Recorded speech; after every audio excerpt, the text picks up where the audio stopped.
You and me, we're not basic. Okay? We don't follow the popular crowd. We forge our own trails. And you know what we're doing today? We are going to rank each world based on the purchasable houses in each world. And I'm talking about gold. I'm not talking about crown shop shenanigans. No, we are talking about which house purchasable from vendors, from the housing vendors. We are going to be ranking each world based on that selection, those 2 homes in each world. Which world has the best selection of houses? That's what we're going to find out today. Wizard City, wooded cottage, boom. Nostalgia hits you like a truck. Look at this. You got a nice area, a lot of gardening spots. You got a cool bridge to Terabithia, that's fun. Got a pool down here to shower once in your lifetime, which you should if you play this game. You got a nice grove down here for the first vision to appear to you. Go inside the house. Boom, Croctopia. Okay, you go inside, it's pretty fun, it's nice, simple. Now for the playhouse, bigger, boom, nostalgia hits you like a truck. I don't even want to know how many makeout sessions have happened at this house, but we already know they've happened. You got another nice, albeit disappointing, swimming area. Got another bridge to Terabithia. You come into the playhouse, boom, it's fun. But seriously, like, has anybody ever used this playhouse for anything? Like, what is this for? Go inside the house. Got some floors, it's fun, got some space, more space than the last house, which it should be considering its price. Nice little tower to round things off. This is going in A tier, unfortunately because of the texture situation. Now, if Wizard101 actually added the massive epic fantasy house to be purchasable from this spot, this world would easily sit in S tier because that house is awesome, even though it does have outdated textures also. But in order to do that, King's Isle would have to fire their entire grade A corporate office and replace it with Danny DeVito, Keanu Reeves, Gaben, and probably Pope Francis would be the 4th. Oasis Camp, and damn, what a disappointment. You know, I love Croctopia, it's my favorite world, but this house is just barren, tiny, and disappointing. Like, it even has this big pyramid, but inside this massive pyramid, you just have a tiny little, like, room that really is only good to just put like a sarcophagus in there. Like, what else are you gonna put in there?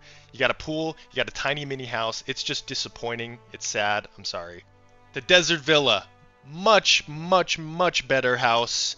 It's still not amazing. The textures are still old, but you know, you got some nice spots. You got a nice little house here, and this house is much more acceptable than the Oasis Camp. You got a nice pool in here. You come up outside and you see the Sphinx. So overall, sadly, it just isn't enough to carry it, and I'm putting Croctopia in the C tier. Sorry.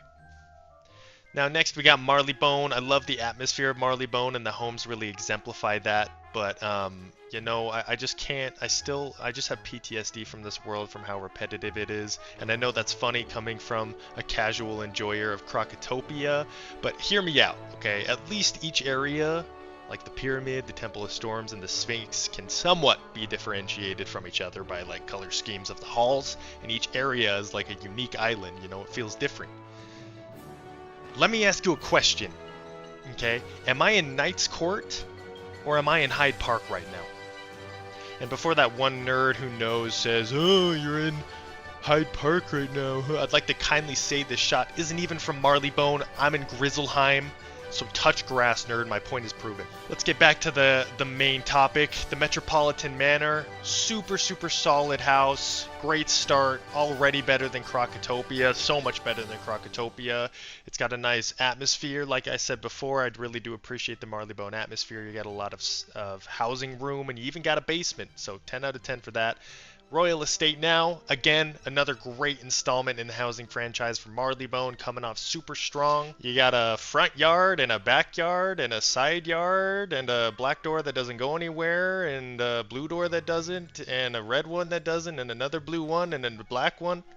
Inside is very nice and cozy. You got a lot of rooms, and then outside to top it all off, you got a nice little greenhouse with a gardening area. So overall, super impressive. I'm rating it an S tier, the first S tier. Brilliant job. Now I got to be real careful about showing my face in this next area. Ever since the culling, Mushu has never been the same, and I've never been welcome there since.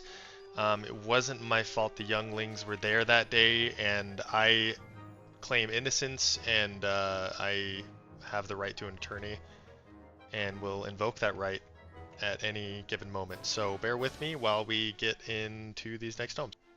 The Tranquil Cottage in Mushu. So, pretty nice look here. I'm not usually a huge fan of Mushu, but they did a good job with the homes. You got like a little tomb down here with a nice little outlook. You got a lot of green grass and waterways that you can walk around on and plant stuff if you are into that.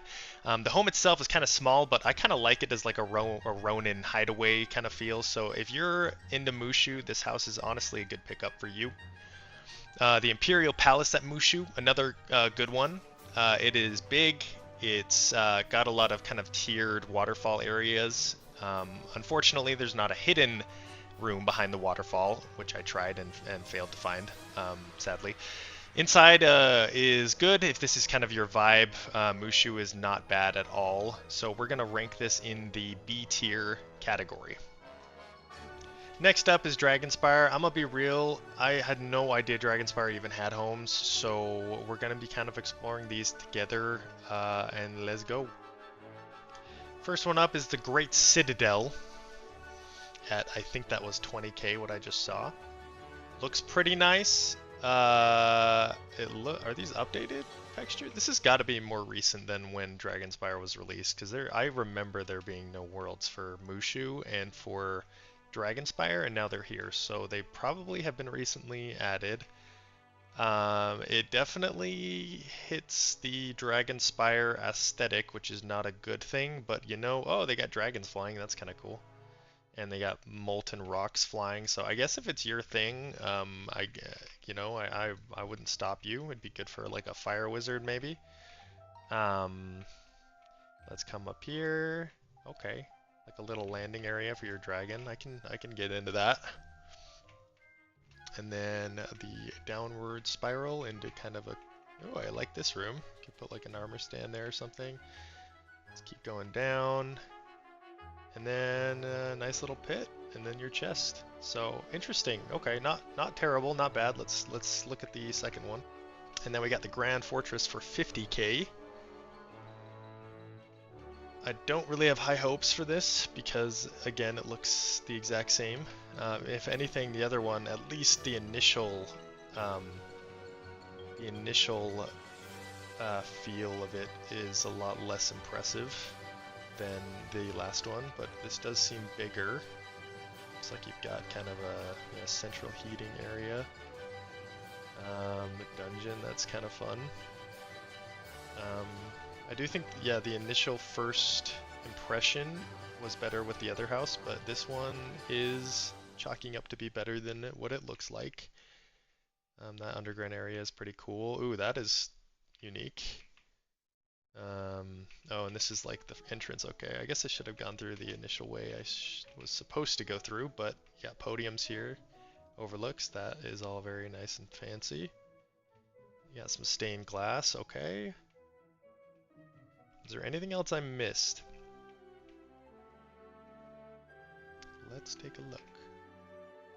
Got a house here. Got the dungeon here. That's cool. Nice. Okay. Pretty comparable to the last one. I mean, it's definitely bigger and has like a little more like variety in areas, I guess. But again, it just feels all kind of the same here. I think just because Dragonspyre, it's certainly nicer than the Croctopia homes. I just don't like the feel of them as much. It doesn't feel as like unique, or I mean, it just kind of feels boring. But yeah, everything is all of these are much better than Croctopia's homes, sadly. So this is my list for right now. I'm just going to do Arc 1, but if this gets enough attention, I can move on to some of the other homes. The issue is a lot of these newer worlds don't actually have homes, unfortunately, so I'm going to have to go through and cull each and every single one of them. But I think Grizzleheim has one you can craft, so I mean maybe that kind of counts, but these other homes don't really have inherent ones you can buy that I know of. I might be wrong, but I know like Wisteria, like a lot of them have homes, they're just not ones you can buy. So please leave a like and a comment as to your thoughts on my tier list here, and we can go from there. I will see you guys in the next one.